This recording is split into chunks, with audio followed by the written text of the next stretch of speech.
I want to welcome Larry Livermore from Brooklyn, New York, and Josh Indar to the 19th of February Peace and Social Justice Show. So welcome to the show, guys. Thanks. Well, hi there. Thanks for having me. Well, I wanted to start listeners off because Larry's going to be here in Chico on the 23rd at the Bookstore, one of our local icons. You're going to love the Bookstore, Larry.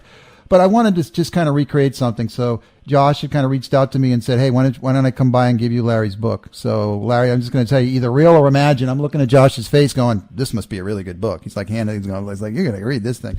But I literally read through it in one sitting. And I read a lot, but I very seldom read through something start to finish. I did biological stuff and, ate a little bit, but I read your book straight through. And any book I ever read straight through is well written and it's a page turner. And I can say that emphatically about this book. So what can you add to that, Larry? Larry Livermore, welcome to the show. I'm very flattered. I did a lot of work on it. I think like a lot of writers, when it's all done and it goes to print, then you have like this moment of doubt and recrimination, like, oh my God, it wasn't that good, was it? Oh, I left everything out that I really wanted to say, and oh, it wasn't as good as my first book, that kind of stuff. So it's very reassuring and encouraging to hear such high praise. So thank you. Can't miss the opportunity. Maybe you want to plug your first book that came out in 2013, correct? Maybe a little bit on that for the yes, listeners. It did. It was called Spyrock Memories. It's also on Don Giovanni, the same publisher, and it really it talks about when beginning of the 80s I was kind of burnt out on the early punk scene in San Francisco, and also the whole like drug and nihilism scene that I was kind of on the fringes of, and decided to go live up in the wilderness and start, as I put it, start my own society. And it was seriously, it was beyond, way off the grid, no electricity or phones or anything. In fact, nobody had lived there since they ran the Native Americans off 100 years earlier. And I thought I was going to, I don't know, it was kind of like the Back to the Land hippie thing, except about 10 or 20 years too late. Also, there was the slight problem that I had never lived in the country. I'd spent my whole entire life in the city, so I knew nothing about like how to chop wood or fix things, or I nearly died a few times. Let's put it that way. But it was a very ironic coincidence, because I was going there to get away from the whole punk scene, which I thought was dead by 1980 or 81. And somehow up there ended up starting a punk rock band, a punk rock magazine, punk rock record label, and a kid who lived closest to me down the road, which was about a mile, ended up being the drummer first in my band and then later in Green Day, and now he's in the Rock and Roll Hall of Fame. So, and we played up there with solar power, actually. Mm-hmm. That's how we got started. Why don't we take it back a little bit, Larry, because you'd said you grew up in a city. Why don't you tell the listeners about, growing up in Detroit and your sojourn, as I put it, to California as a young man? Yeah, I grew up in Detroit in the 50s and the 60s when Detroit was not the post-apocalyptic wasteland it resembles today, but rather one of the most prosperous and booming cities in the country, if not the world. Of course, everything was focused around the automobile and steel industries, and to a slightly lesser extent chemicals, and there was no restrictions on pollution in those days, free enterprise and all that. You might have heard the saying that the Secretary of Defense said back in the early 50s, I always thought what was good for General Motors was good for the USA. He happened to be, before he was Secretary of Defense, president of General Motors, coincidentally enough. But that's kind of how Detroit was run, and I didn't understand all that stuff as a kid, but I knew something was terribly wrong, because basically the place stunk. It hurt to breathe sometimes. The river was like bright green and orange and yellow with chemicals, and just a very loud, aggressive, and noisy place. And yet most people seemed to think it was wonderful, because you could make really good money. You didn't have to have an education. I mean, if you were able to sign your name, you could get a really well-paying job at the auto factories or the steel mill, enough for a single wage earner to support a family and buy a house. And that was kind of what was marked out for my existence. And anybody I tried to tell, like, hey, this is not that great, they would be like, this is like the best place in the country to live. You're so lucky. I couldn't wait to get out. I think in music kind of showed me the first inkling that there might be a way out. I mean, I ran with a gang from the beginning of the 60s. As soon as I was 13, basically, I was out on the streets, and I was a rotten little character. I mean, seriously, I ran around with a gun, and I'm very lucky I didn't hurt myself or someone else or end up in prison for a long time, because most of my friends, colleagues did. And The summer I was 17, I had two things happen, and one was the Supremes, who were a relatively new local girl group, had just hit number one, toured the country, and they came back and did a free show at the state fairgrounds, and it was amazing because it was on several accounts. I mean, in those days, we never thought that people from a working class environment could just make their own culture, and you had to sort of go to Hollywood and be discovered by some some big time talent scout. You couldn't just say, "Hey, I'm going to be a star. I'm going to make my own records and do it." It was unheard of. And these were people who were a lot more oppressed than I could even think of. And I was lower, sort of working class. These were kids from the projects. Detroit at that time was a very racist place, a very segregated place. And yet somehow they managed to start their own record label, and all the Motown groups. The Supremes were one of the first to make it really huge, but there was I could spend the next 5 minutes or 10 minutes naming off all of them. There were so many great ones. And so watching that and seeing all the black and white people, the Detroiters dancing and singing together, it was the first time that I had ever seen an integrated crowd in my whole life. It was just, that's how segregated Detroit was. It might have well have been in the Deep South, which is where about 3/4 of their population came from. So that really inspired me, and that same month, there was a battle of the bands. This was just after the Beatles and everything, and so all these garage bands had sprung up all over Detroit, including in my neighborhood. And there was a battle of the bands in the local park, and my neighborhood's band was the Satellites, but from just the next subdivision over, there was a band called the MC5, and it was between the Satellites and MC5. And they battled it out, and MC5 were favored to win, but they lost. What? But they really impressed me. The Satellites were pretty good, too. They must have been. There was a lot of really good garage bands in Detroit in those days, and some of them are still preserved on the Nuggets series and so on. Another of them was called the Unrelated Segments. A kid from them punched me in the stomach when I was 5 years old, and I still haven't gotten over it. It was such a shock. But those two events gave me the first glimmering that, hey, music is. Up until now, Detroit was all about, you get a job and you make cars or you make steel, and your life sucks. Hopefully you live long enough to enjoy your retirement for a couple of years before you die. That was basically the program that was laid out for me. And if you're really lucky, you got to go to college or technical school and be a foreman at the plant, and then you make you wear a white shirt to work. But basically, it's not that much better. So I first began to think, gee, there's something else I could do.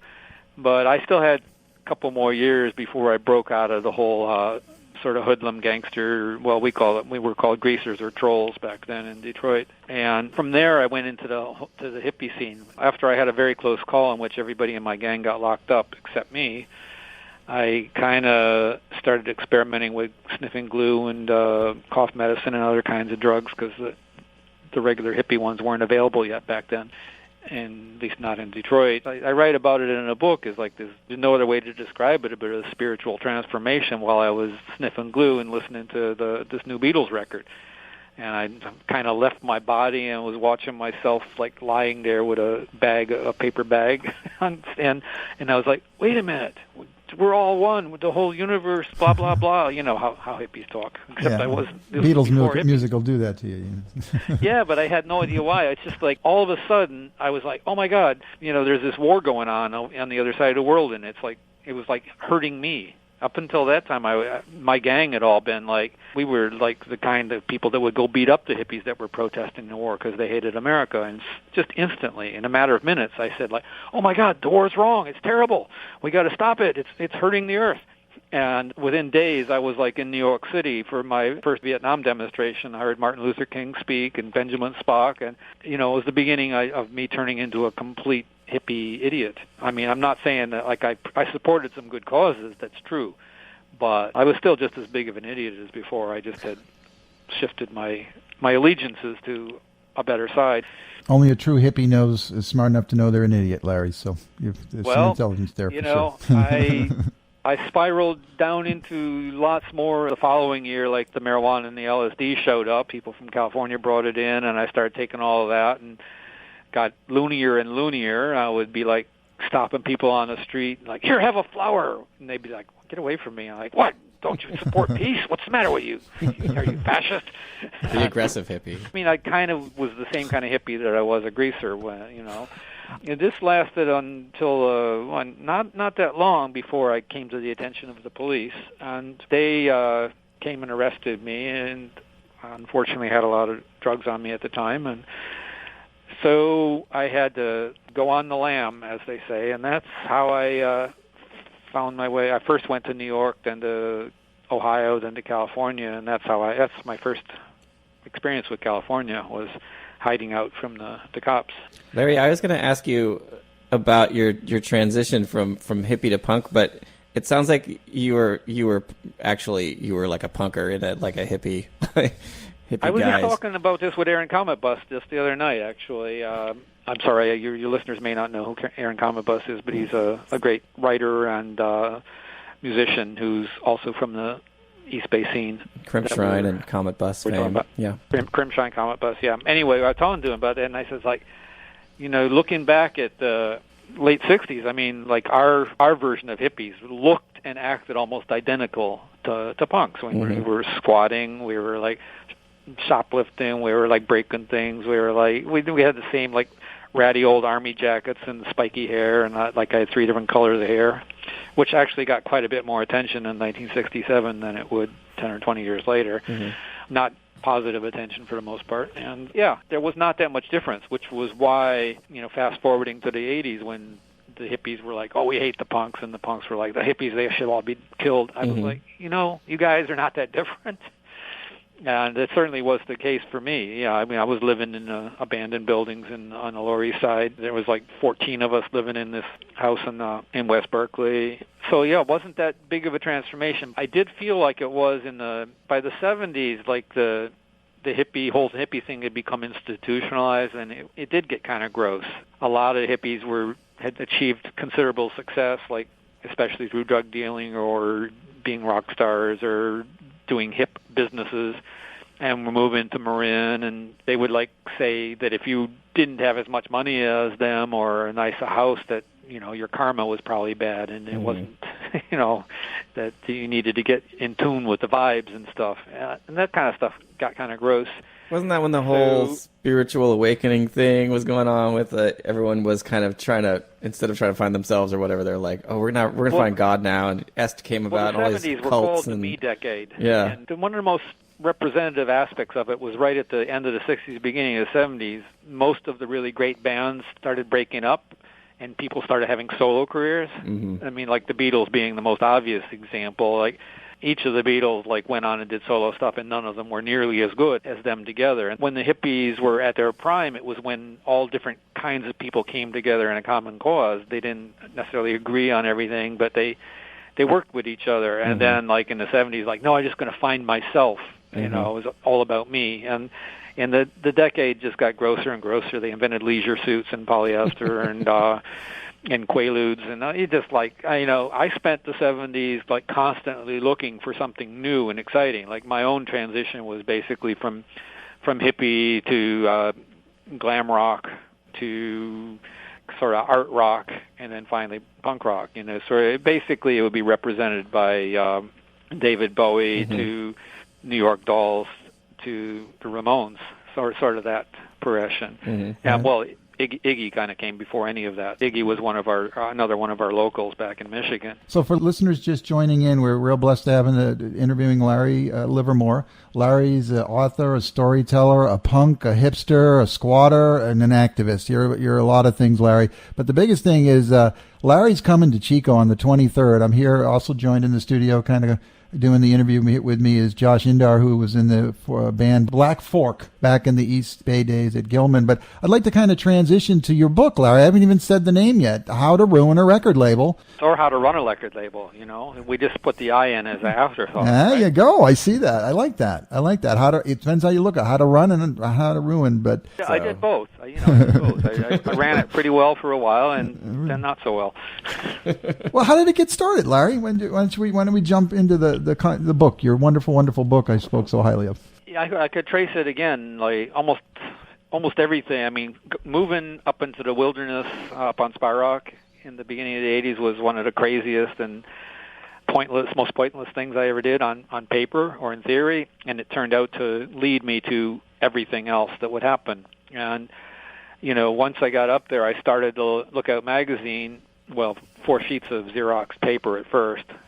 And Xeroxes were kind of a new thing still at that time, like, I can make my own newspaper. I don't have to wait for those people. That kind of gave me the first idea, like, I can reach people. And I really wanted to have a band. I'd been wanting to have a band, and I thought it was impossible up there, but then 2 goofy kids were willing to try it. And one was 14 and one was 12. I mean, none of the adults were going to play punk music. Up there we had 3 kinds of music. We had country and western, we had reggae, and we had the Grateful Dead. That was basically it. But I asked this 12-year-old kid, I said, hey, I know you're very rambunctious and noisy, so you'd probably be a good drummer. He said, I never played drums in my life. Well, try it. That's the one that's now in the Rock and Roll Hall of Fame as a drummer. The thing is, nobody liked our band. I mean, and probably a good reason. We were awful at first. So if we ever wanted to have a record, I did a demo tape first in conjunction with my magazine, Lookout magazine, but then I decided, let's make a record. And it wasn't a very good record, and it wasn't that well received, but I had learned the lesson that, hey, it's not that complicated. You can make a record, and it makes it better if it's good music, but still, you can make a record. And around that same time, I got seriously involved with a bunch of kids down in the Bay Area, because that's the only place that we could get reasonable gigs anyway, was down in the Bay Area, and a bunch of them were putting on gigs sort of in squats and in old pizza parlors and stuff, because there was no reliable place. A bunch of us said, hey, let's see if we can find like a warehouse where we can do this all the time. And that turned out to be Gilman Street, which is probably one of the longest-lived, only successful anarchist disorganizations, whatever you want to call it. I mean, it works. It's been there 29 years, and it's still going. It was just amazing, because when Gilman opened, the punk rock scene in the East Bay was, next to invisible. There was probably about 30 or 40 people, mostly teenagers, that were sort of keeping it alive. And suddenly, when we created this space, there's a book called Free Spaces, which theorizes that any marginalized culture needs to have like a place where it can gather unobserved. The authors refer to the civil rights movement, for example, as having the black churches. Back during segregation days, churches were the one place that African Americans could hang out together and talk and plan things without being interfered with. For the suffrage movement and the women's liberation movement, it was the temperance societies. That was the only place that women could get together on their own. But this whole thing of free spaces, that's what Gilman became. The simple version is like that movie where they say, if you build it, they will come. You open up this space and let it be known that, hey, if you want to have a band or do any kind of performance, you can do it here. And the kids were like, yeah, let's do it. I mean, it's like they were sick of, the old punk scene, which had by that time become very nihilistic and destructive and violent. And this was like much younger kids and much more upbeat and positive kids, and ones who wanted to like build something instead of destroy. I mean, some people would get probably angry with me for saying that, but I think it was a little bit of a hybrid of punk and hippie, and maybe leftist politics too. It all kind of sort of ran together. And Maxim Rock and Roll magazine, which was run basically by an old hippie radical leftist who was even older than me, and who was devoted to injecting politics into the punk scene. They funded the greater part of Gilman and kind of gave it a lot of its social direction. So all these great bands started emerging there, and I was there, and I said, geez, well, now that I know it's so easy to make a record, and somebody's got to make a record of these guys, and nobody else is going to, and they're better than anything that's on the radio or in the record shops now. This is 1986 and 87, so I'm going to do it. And so I asked one bunch called Operation Ivy, like the first time I ever saw them. I'd never heard them before, never seen them before. I only knew one of them. I saw them play, and I said, hey, do you want... Well, it's so funny. I told it in a book. Like, the guitar player who I sort of knew from before walked up to me and said, hey, well, what did you think of our band? And I meant to say, hey, it was really good. And instead, like, different words came out of my mouth. I said, you want to make a record? I had no idea how I was going to make that happen or anything. I just knew there had to be one. And that was really the beginning of Lookout Records. That probably happened in the summer of 1987. And by the next winter, there was like 4 7-inches, and another couple of years, there was about 27 inches in albums, and a couple more years after that, and you were selling like $1 million of records a year. It was like really insane how most of that time it was either being run out of my solar-powered cabin up in the hills or out of a little room in a house in the campus district of Berkeley. So I wanted to pause really, really fast for our listeners and kind of sew this little piece in. I'm actually on the using Wikipedia like everyone does, but I'm looking at what Gilman does now, and there remains four main rules at Gilman: no drugs, no alcohol, no violence, no racism, and it remains in all ages a venue. So when you said anarchist, I want to make sure people knew that there were quote-unquote rules in place that they expected people to follow. There was quite a lot of argument about those rules, was there? Too.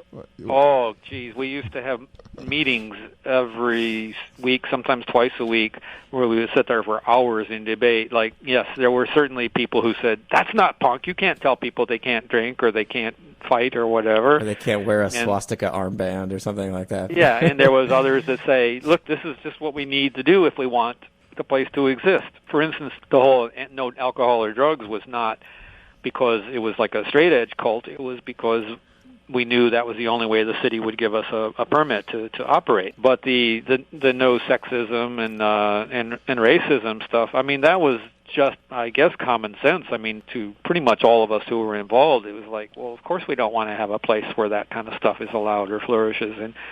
And so maybe it wouldn't be strictly fair to call it anarchistic, but I'm willing to bet anything that if we hadn't had those principles, I'd prefer to call them organizing principles rather than rules. If we hadn't had those, the place wouldn't have lasted a year, as was the case with almost every other DIY venue that tried to function back in those days.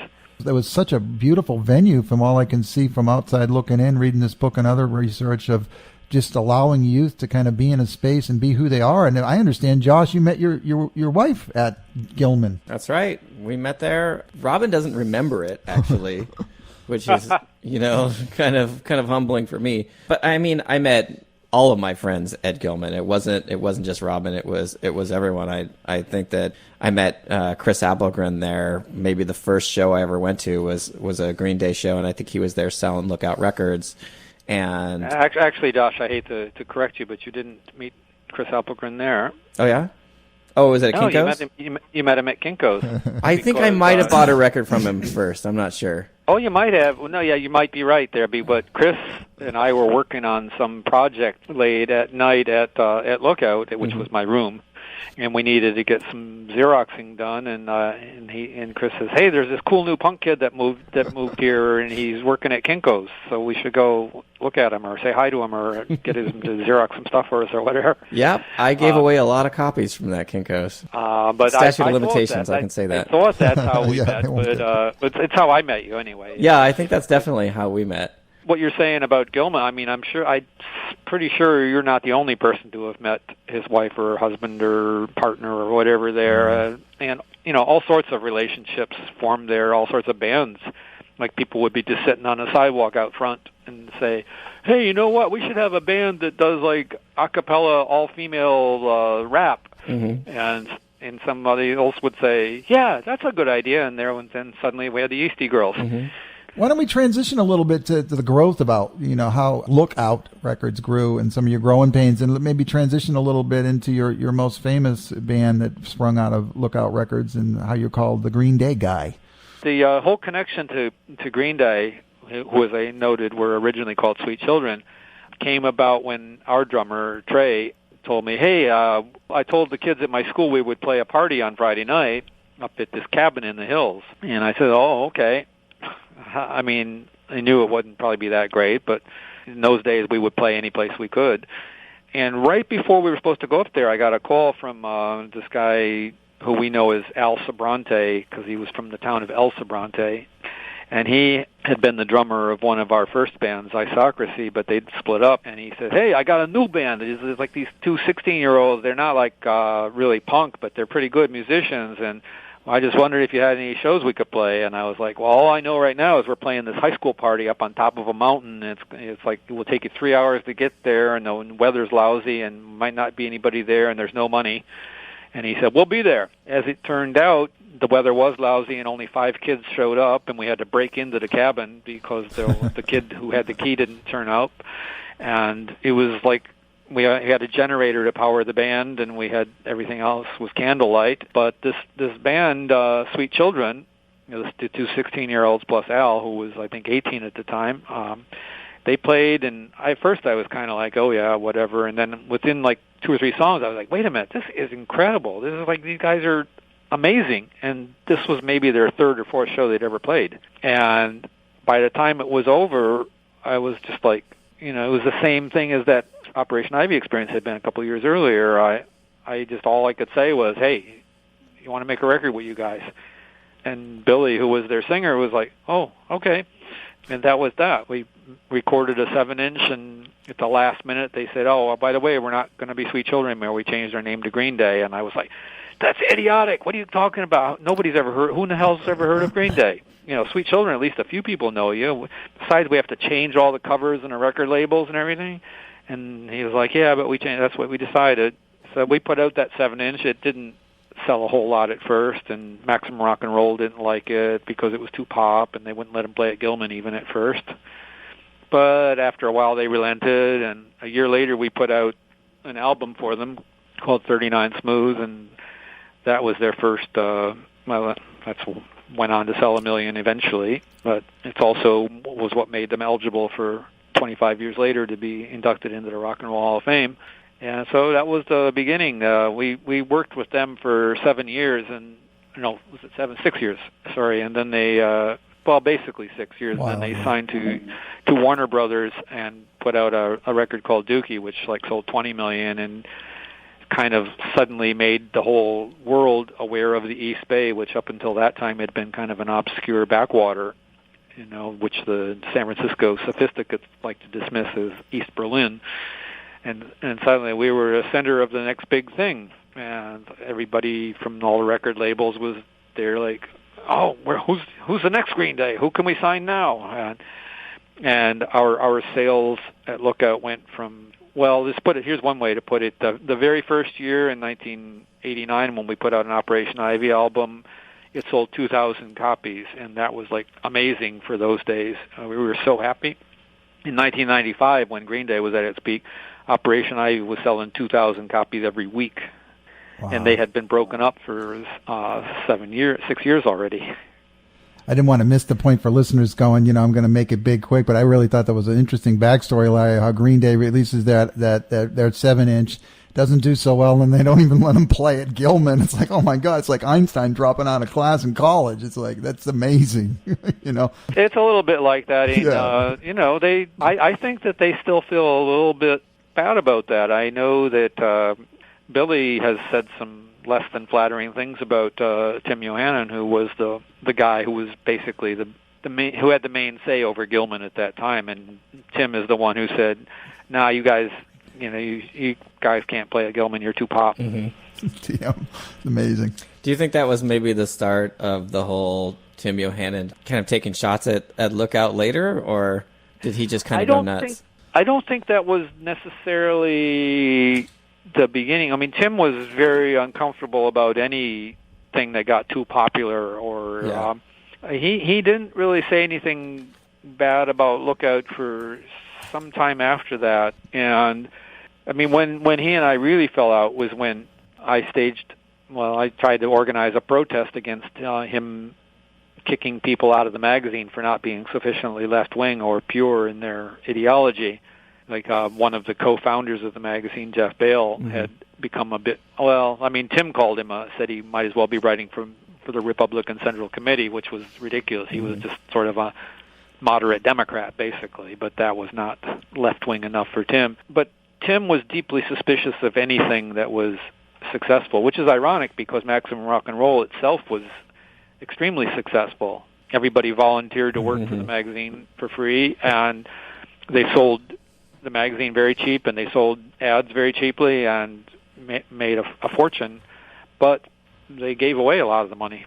So Tim was the editor, the founder, just for our listeners. Who was Tim and MR? What was his little backstory? Well, this is what my protest was about. It was, in theory, it was a collective. I mean, there was no editor or publisher. But Tim started making unilateral decisions, like saying that you can't write for this magazine anymore, or this kind of band can't be covered in the magazine anymore because they're not punk enough.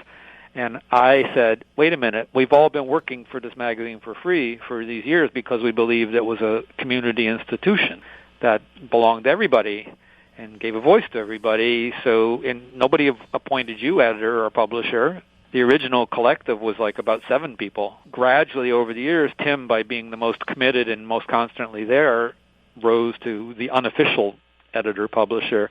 And we had this very rambunctious meeting where we discussed that, and I said, let's have a vote on it. Is this like a people's magazine or is this Tim's magazine? And they, by quite a large majority, voted that it was Tim's magazine, which was, I found, surprising and disappointing. But at that point, I left. I resigned to my column and stopped working for them. And that was probably the beginning of when Tim did not like Lookout so much anymore. Mm. But even then, it didn't get really bad until the following year when he tried to persuade us to put out a record by his friend George Tabb, who was who was a columnist in a band called Furious George, which I didn't think was very good. My colleagues approved it when I was out of town, and I blew my stack when I got back and said, nope, cancel it. We're not putting out that record. And so the very next issue of Maximum Rock and Roll, Tim basically devoted it to how bad Lookout was. They had a Furious George mascot, which they stole from Curious George, I believe, was being crucified and with an arm pounding the nails into his feathers or whatever. It was, what kind of animal is for Curious, or hands, paws, like a monkey, whatever it was. It was labeled Lookout, and then they got several of the columnists to write about how terrible Lookout was, and they wouldn't run our ads anymore. So, it's so funny because I remember just all of that conflict and sort of pointless bickering and arguing as being really one of the defining things of that time from the East Bay. It was like we have all these great bands and we want them to do things, and yet we don't want them to get too popular because then more people will come in who are outsiders, who are they might not share our values and things like that. The wrong kind of people. Right, right. Maybe you could talk about that because I remember that as being we would argue over the dumbest things back then, but it seemed like it was just so important. Oh, I know. I remember at the Maximum Rock and Roll House one night, staying up basically all night screaming at each other about whether the Seattle bands were punk or not. Right. Another time when a bunch of straight edge bands stayed with us, Use of Today and Instead and No for an Answer, was screaming back and forth about whether straight edge hardcore was punk or not. But I think one of the best illustrations to me would be if you look at the cover of Kerplunk, which actually Josh is one of the stars of. I'm on there. Because, and I'm going to have to use an expression that I don't normally like to use in referring to women, but at that time, the guys, who were the overwhelming majority of the scene, for better or worse, and mostly worse, had this thing about this type of girl that they called a Concord chick. Concord being a suburb on the other, what we called the wrong side of the East Bay Hills, which was kind of like L.A. or something, not a very hip place.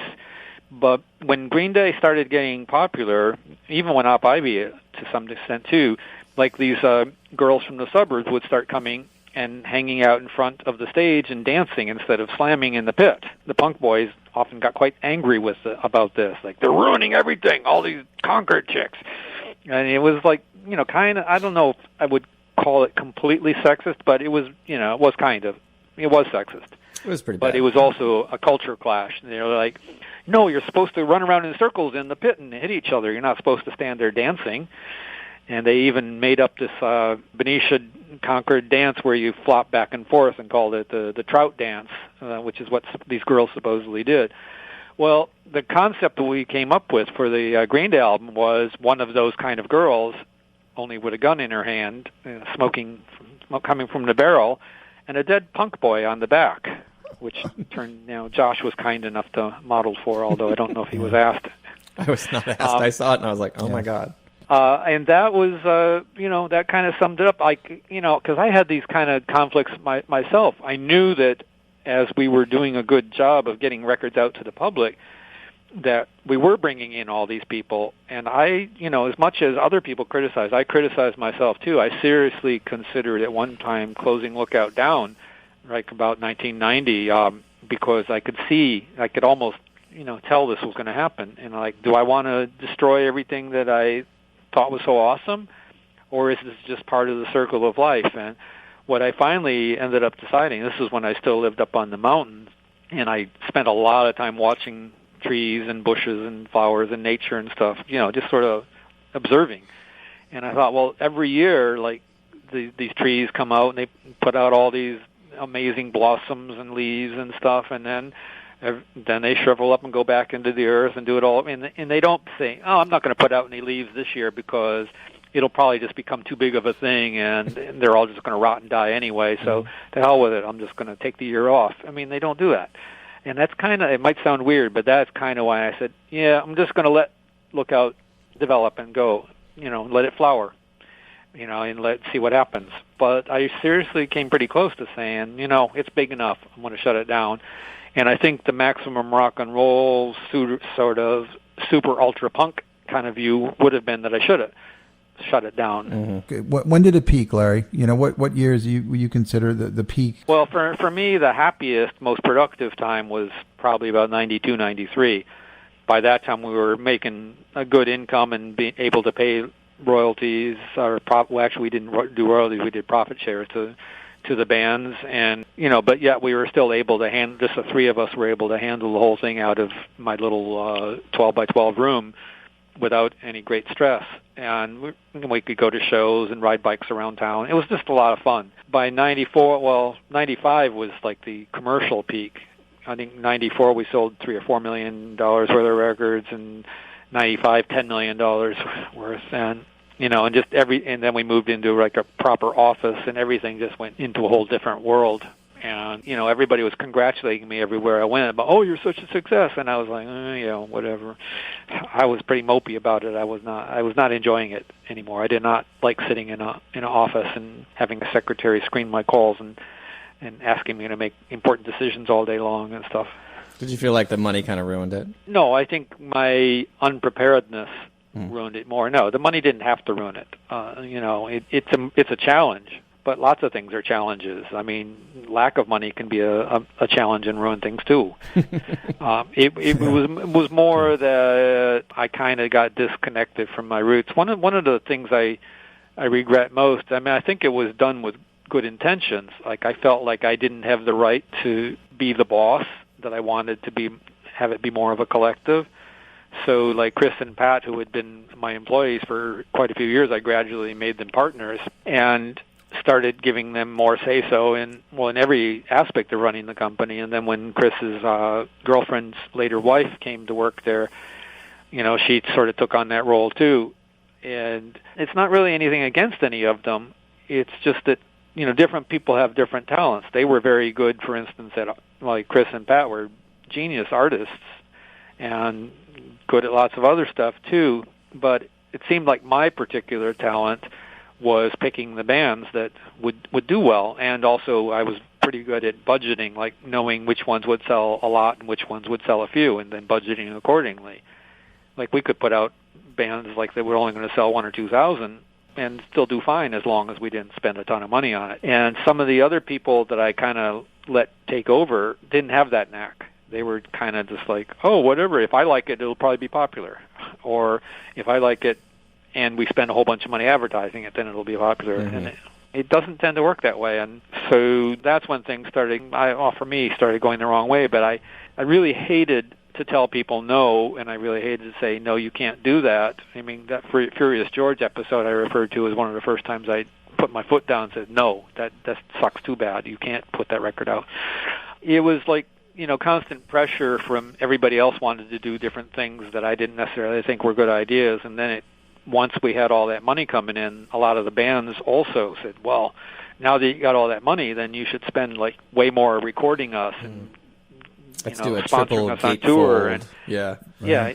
And whereas, like I said, one of my talents was that I kind of knew which ones were going to sell a lot of records and which ones weren't, and so I could budget accordingly. But they were convinced, like, no, if you spend $10,000 like on marketing and recording, then we'll be as big as Green Day. And I'm, no, you won't, because you don't work as hard and you don't write as good of songs, et cetera, et cetera. It's a lot of reasons. But a lot of these people were not just bands; a lot of them were my friends too. So it became like constant, like the phone ringing and like people saying, "Let's do this crazy crackpot scheme," or let's spend all this money doing this. And I was like, that's not how we succeeded. We did everything really cheaply, and really, I'd like to think, smart. Well, I think one of the things from reading the book, Larry, that it was a wonderful read in there, and it almost made me feel for the loneliness of you when you moved into that bigger spot in Berkeley. But for the listeners, I mean, Lookout worked for many, many years. Three people working in a little room not much bigger than a jail cell. So the phone would ring, you'd be jumping over one another, but there's a lot of dynamics to that allow you to kind of stay connected and stay, a whole different vibe than all of a sudden having your own private office in a big room and everyone's got a position and you are hiring I'm not going to say hiring like crazy, but you started hiring people that you hadn't hired before. So that it really was a nice piece in the book. It really, you could see the transition of culture. It was almost like an on-off switch. I moved from this rent control building in Berkeley, real small. Some people said decrepit or, it's disheveled or whatever. Whereas, there you go. Well, rent control special, they called it. There you go. But yeah, that was one of my favorite parts of the book, Larry. If there was one thing I wish I could change, it would be like I would have liked to have stayed forever in that little room with the three of us. People said, "Oh, you'll never grow or become like a serious record label." And I'm like, well, we're having a great time being a not serious record label, and we're selling a zillion records on top of it. So what's the problem? At any rate, I didn't stick to my guns, and things went a different way, and eventually it ended. About how it crashed. I mean, I have this kind of like, it could be a long question, but how and why Lookout crashed for the ruin of record label. I mean, I think I've kind of laid out the scenario to where I was becoming increasingly unhappy and alienated. I mean, I no longer even felt part of the culture of Lookout. I felt like I recount in the book one occasion where I'd been hiding out in my office all day, and I finally came out. Like I thought everybody had already gone home, and I was going to use the Xerox machine, and some woman who I guess they'd just hired, though I'd never seen before, like asked me who I was. This was in my own, in my own office. But it was kind of typical of what had happened. We opened a store in the vacant space down on the ground floor of our office, and there was a big party, and Green Day played. I mean, this is like when they were filling Madison Square Garden and bigger places, and they came and played in our little shop, and there was this big party to celebrate. And like I felt like, geez, I can't wait to get out of here because I don't belong here anymore. I don't know any of these people. I did, but I didn't. So I was increasingly thinking, you know what? This is not the kind of work I want to do anymore. I want to go write my own songs and write my own books and that kind of stuff, but I never have time. But the real catalyst was a conflict that I had with one of our recording artists who was in a band called Screeching Weasel, and we'd been quite good friends for a long time, but as he went on, he had a tendency to sabotage himself. Just when things would start to go well, he would come up with some crazy scheme that would upend it all. He would fire like some of his musicians, or he seemed like he had, it was definitely a case of one step forward and two step back. But our relationship had become increasingly fraught in the last couple of years, and he was one of the most intent on getting me to spend huge amounts of money so that he could make lots of money, but he refused to, for instance, to tour. He refused to do a lot of the things that bands need to do. So we increasingly fought over theories and principles and also over money. And eventually in 1997, he accused me of systematically cheating his band out of a lot of money, which was, it was a very hurtful thing, but it was also, it angered me a great deal because this is one thing that had set Lookout apart is like right from the start, we had paid bands. The only exception being is like some of the punks, like you couldn't keep up with them because they were moving from one squat to another, so it was sometimes hard to track them down. But any band that we were in touch with, they got paid every 3 months for their, like clockwork. And this was very unusual for a DIY indie label, but we did it. And I had been taking good care of him. I had he had never made any money in his life playing music until he had taken him on board, but he was threatening lawsuits and all of this sort of stuff. So I consulted with a lawyer and said, well, we'll get a judge to rule on whether we're treated you fairly or not.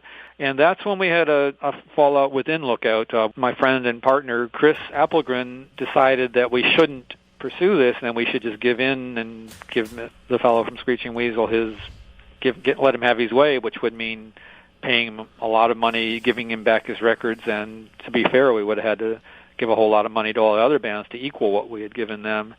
It basically was not a tenable, Lookout couldn't have kept on going that way. But Chris said that he would quit if I proceeded with having a judge rule on the case, and at that point I was kind of so alienated and burnt out that I said, okay, fine, I'm leaving. You take it over. I honestly believed that he would continue to run Lookout the way it had always been run. I had some reservations, but I unfortunately was too far gone to care at that point. I kind of just abruptly stepped down and walked away from it all. I mean, it was for the first few years I thought mainly in terms of how much money I walked away from, which was millions of, I just sort of basically gave it away. In more recent years, especially in the course of writing this book, I had to think that what was really crucial was not that, but the fact that I had let down a lot of the bands that I had signed to the label over the years and said, look, I'll be here, I'll take care of you. And instead I handed their fate over to new people who unfortunately were not able to take care of them. And eventually the band stopped getting paid and started taking their records away, and the label rather rapidly imploded and collapsed. It was a very sad thing to watch, but not something I really had any power over anymore because I had signed away my interest in it. I was telling Josh before we called you, one of the most powerful parts of the book for me, Larry, was when you finally sit down with Chris. You've been communicating, cross distances and stuff, and the whole thing's falling apart. And then Chris had kind of said, don't have the book open to the point. He said, but Larry, remember when you gave me the record company, I was only 24. And I start going, what the heck would I have done at 24 if someone gave me a record company? I just love that. Yeah, it's a very valid point, and it's the first time I started thinking in terms of, instead of trying to blame other people, taking responsibility myself. In my defense, Chris had been working with me since he was probably 16, maybe even 15, at least on a part-time basis, and for the last several years before he took over. I mean, he had basically had his own office where he did a lot of the major day-to-day running of the company. But yeah, I mean, I was not being realistic, and, a lot of people had to pay the price for that, not just to focus on my own loss, but a lot of other people who did nothing to deserve it also lost out because of that. This is the last paragraph in Larry's book. It said the story of Lookout Records was not simply one of bands or punk rock or even music itself. Its true essence was the indomitability of the human spirit, a handful of subculture schmucks with no money and less sense, relying on bargain basement guitars, homemade cassettes, and scammed Xerox copies, created something whose legacy still reverberates and will outlive us all. Wonderful way to end the book, Larry. Well, thank you. I fought like hell with my editor over that because I didn't want to end it quite that way, and he insisted that I did, and he was right. So what's it going to look like at the bookstore, Josh, this wonderful event? I think you're the one that's helping put it together, right, on the 23rd. Why don't you give our audience members an understanding of what we can expect on the 23rd, man, at the bookstore? Right. Well, like you said, it's February 23rd at the bookstore on Main Street. It's going to happen at 7 o'clock. It's free. It's all ages. We had asked Larry, what do you need, chairs and a podium? And he's like, I don't know, maybe chairs. I don't. Didn't even seem to need a podium. I've done a couple without chairs, believe me. From the feedback that I'm getting, I feel like it'll be a packed house. I think there'll be a lot of people there, and I haven't seen you read, and I haven't even seen you in a really long time, so I don't know what to expect. Well, hopefully you'll recognize me. I haven't changed that much, at least I don't think so, and I actually tend to do as much sort of freestyle talking as I do reading, telling stories, and I like to take a lot of questions, too. But I have plenty of things to read if that's what people want. I like to ask them ahead of time, if you think you'll have a question, let me know, so I make sure to leave time to answer. I think there'll be a lot of questions. I do see a lot of interest in this. And it seems to me that East Bay Punk is really having a moment here in time. You know, there's the documentary is coming out. We've had the Hall of Fame thing. We've got your book, and it seems to me that maybe it's just a nostalgia thing, but it seems like the interest is kind of coming around again. Do you feel that too?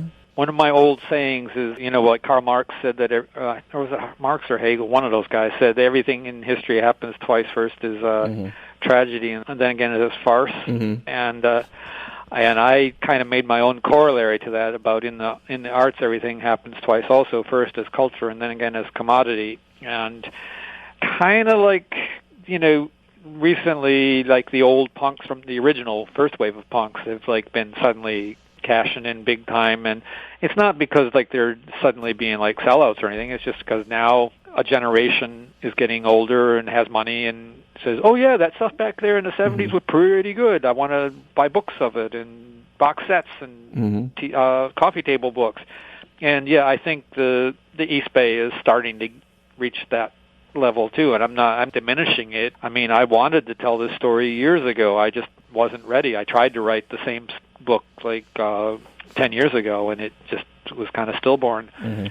I mentioned towards the end of the book also about how not only did we produce like these major rock stars out of our little scene, but I think just as importantly, if not even maybe more so, there's half a dozen professors, there's school teachers and artists and writers and just plain good solid parents and family people, salt of the earth, people that grew out of this kind of what I call a tempestuous little tide pool. I mean, it was just this bunch of really weird misfits that somehow got together.